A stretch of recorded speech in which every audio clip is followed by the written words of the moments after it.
Bonjour tout le monde, c'est Flojo97 pour une nouvelle vidéo de revue Nerf, le Maverick REV6, qui est un barillet de 6 cartouches. Donc ici il y a marqué le nom, même si c'est difficile de voir. Donc REV parce qu'il a un barillet et 6 parce qu'il a un cartouche. Enfin, il a 6 cartouches. Donc pour sortir le barillet, comme pour le spike, vous appuyez, vous poussez. Donc là, il ne sort pas beaucoup, mais voilà, vous pouvez aller voir diverses modifications pour le sortir plus. Donc les balles sont les munitions. Voilà, mais il est principalement offert avec ses balles collector. Donc qui vont beaucoup avec. Ça va bien. Ça va bien. Donc c'est un bon nerf qui est vraiment bien aimé, je trouve.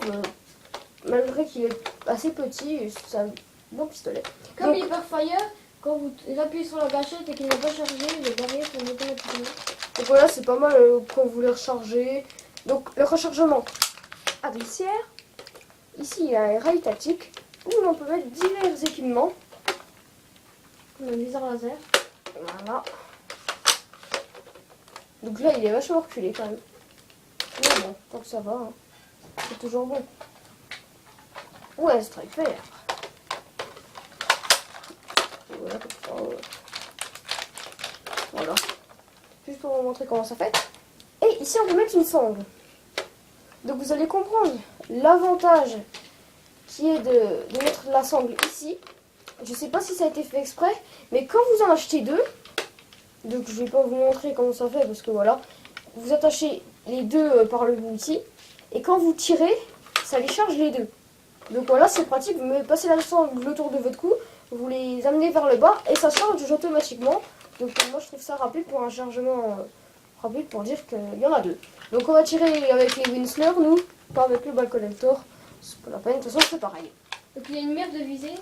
Ici, donc elle est un peu double, voilà, là c'est longue. Donc le rail il est assez petit, il est aussi sur la glissière, donc la glissière est assez chargée quand même. Hein. S'il y a la sangle plus quelque chose sur le rail, c'est pas simple de la tirer. Voilà, vous pouvez la tirer comme ça. Hein. Voilà, il n'est pas trop dur à tirer sauf quand il est neuf. Donc voilà, la gâchette est bien, la poignée est bien, moi je trouve très bien ce nerf, je comprends pourquoi il est aimé. Il n'est pas très grand, mais ça va.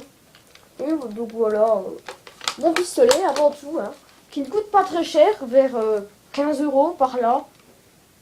Moi je trouve ça pas mal.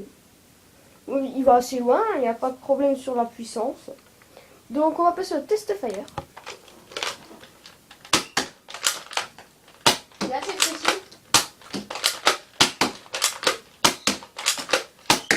Donc voilà, ça n'a peut-être pas été très bien au début parce que normalement c'est plutôt avec les collectors. Mais voilà, avec les Winsler, si vous avez des bonnes Winsler, ça va. Par contre, le petit désavantage dans ce nerf, c'est que parfois il faut enfoncer les cartouches plus ou moins. Là, comme ça va pas non plus. Il faut vraiment bien les mettre dedans. Très beaucoup. Donc voilà, donc, après ça dépend aussi de la durée de vie. Si vous l'avez beaucoup utilisé, peut-être que ça va mieux. Mais ça dépend. En tout cas, nous, il faut pas mal l'enfoncer. Et on n'est pas les seuls à s'en plaindre aussi. Mais bon, c'est pas trop important quand même. Donc voilà, un bon nerf. La gâchette qui est très bien, donc voilà. Ça permet de faire tourner le barillet. Donc on n'avait pas grand chose à vous dire sur ce nerf. Mis à part qu'on vous le conseille quand même, hein, parce qu'il est assez pratique. Je l'utilise souvent en battle, moi je trouve bien, voilà. C'est un strike. Hein. Voilà, une strike. Le canon est assez court. Voilà. Donc sur ce on se dit bye tout le monde, mettez un commentaire, abonnez-vous et un like, ça fait toujours plaisir.